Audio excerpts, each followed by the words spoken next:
Maituturing na pagtatraidor sa bansa ang pagdepensa sa naratibo ng China tungkol sa West Philippine Sea. Ayon yan kay PCG spokesperson for the West Philippine Sea, Commodore J. Tariela. Yan ay sa gitna na rin ng nagpapatuloy na world war at bangayan ng mga mambabatas. Ang detalye sa report ni Patrick De Jesus.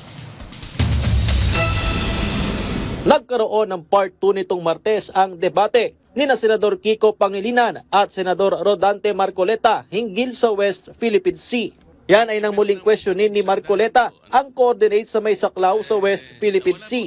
Sagot naman ni Pangilinan, pinaboran na ng 2016 Arbitral Award ang Pilipinas na tinututulan din ang 9- na ngayon 10- line ng China.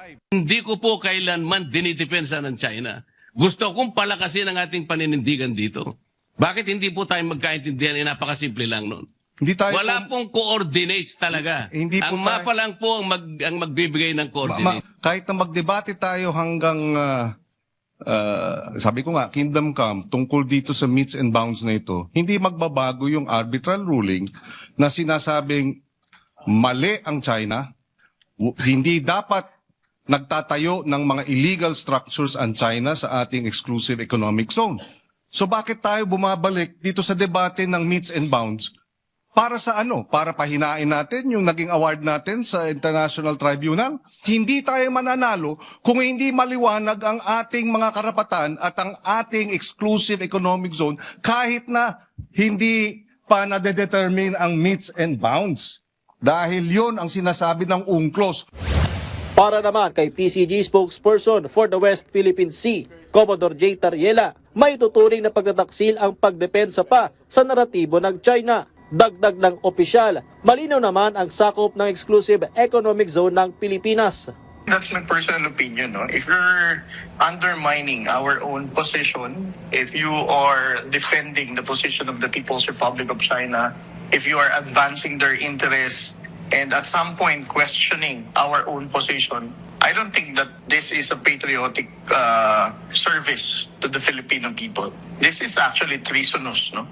You are considered a traitor already. Secondly, meron na tayong Philippine Maritime Zones Act. This act have already established yung mga hinahanap na issues pagdating sa mga maritime zones natin. Muli ring sinagot ni Tariela ang pagbatiko sa kanya ng Chinese Embassy dahil sa 195 na pahayag na nakapost sa Facebook noong 2025 na umano'y kasinungalingan. Gayon din ang anilay paninira sa Chinese leader. Ito kung ginawa, sinasabi nilang I publicize, smearing campaign, lies, disinformation.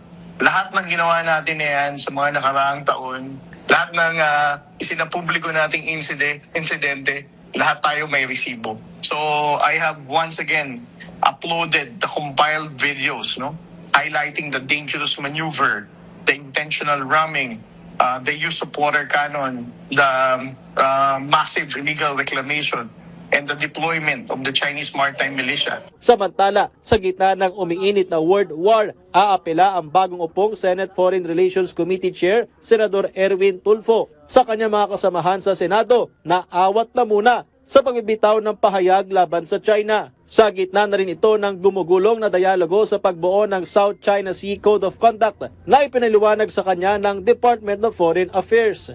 Siguro we can just ceasefire muna, di ba? While ongoing negotiations, dialogue dyan po sa kwan. Lalo na po tinatapos yung Code of Conduct. Dati po ayaw po ng China niyan. No, we don't like any conduct or whatever arbitral ruling. Pero ngayon po, mukhang they soften according to the Secretary ng DFA na they're more amenable now to the Code of Conduct. Patrick De Jesus para sa Pambansang TV sa Bagong Pilipinas.